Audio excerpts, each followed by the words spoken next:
Details చూద్దాం. కుప్పంలో YCP address గల్లంతు కానుంది. వైసీపీ కార్యాలయం శాశ్వతంగా మూతపడుంది. ఉదయం చంద్రబాబు సమక్షంలో వైసీపీ కౌన్సిలర్లు ఎంపీటీసీలు టీడీపీలో చేరారు. దీంతో కుప్పం వైసీపీ పూర్తిగా ఖాళీ అయింది.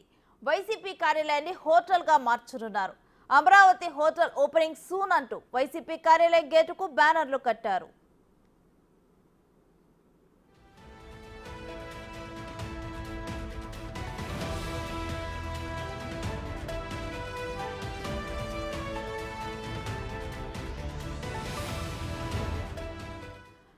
కుప్పంలో వైసీపీ అడ్రస్ గల్లంతు కానుంది. వైసీపీ కార్యాలయం శాశ్వతంగా మూతపడనుంది.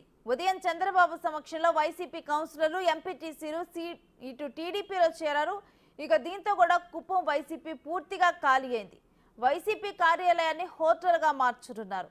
అమరావతి హోటల్ ఓపెనింగ్ సూన్ అంటూ కూడా వైసీపీ కార్యాలయం గేటుకు బ్యానర్లు కట్టారు.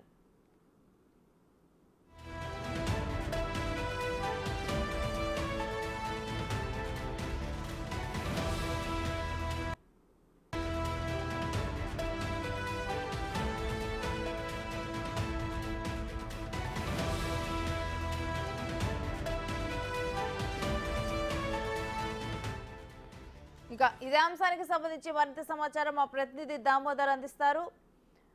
దామోదర్, కుప్పంలో వైసీపీ అడ్రస్ ఇక గల్లంతేనా?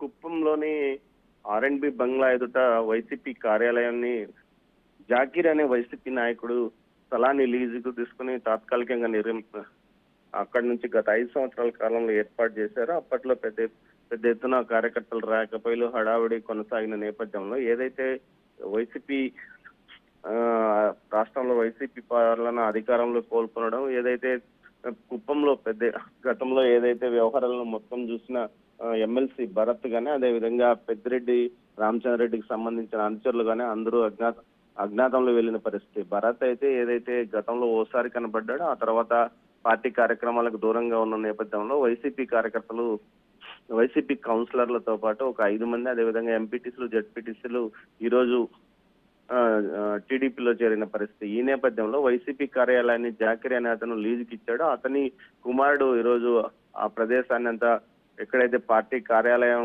గతంలో ఉన్న చోట అమరావతి అనే హోటల్ను ఏర్పాటు చేస్తున్నట్లు గేటుకు గోడలకు ఫ్లెక్సీలు పోస్టర్స్ అంటించిన పరిస్థితి. మొత్తం మీద వైసీపీ నాయకులకు ఏదైతే అమరావతి గిట్టదో అదే పేరుతోనే వైసీపీ కార్యాలయాన్ని ఏర్పాటు చేయడం విశేషం రేణుశ్రీ, హోటల్ ను ఏర్పాటు చేయడం విశేషం Renusri. Right, thank you Damodar.